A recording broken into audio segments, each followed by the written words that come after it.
Dari Melaka aku dah sampai JB Johor Jaya. Cakap boleh lawan dengan Kedah Crepe. Tapi dekat sini yang best seller dia kek marble. Dia portion besar macam ni. Ini best seller kat sini tau. Dia ada 4 flavor. Red velvet, coklat, pandan dengan oren. Bismillahirrahmanirrahim. Kek tiramisu dia memang win lah. Sedap weh.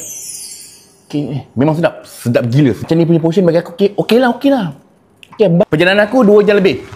Aku datang JB kerana kek tiramisu. Dengan harga RM15 bagi aku berbaloi sedap. Oh, aroma dia. Ada bau telur. Tapi tak kuat bau dia. Kek marble. Aku dari tadi terminta dia air mineral. Tak sampai-sampai. Serius weh. Aku jarang cakap dalam video. Sumpah demi Allah, sedap gila. Lembut.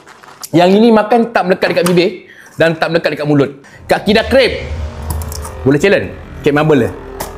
Syah Palih punya sedap. Dekat Johor Jaya ada ni. Sini memang limited kek dia. Cepat habis.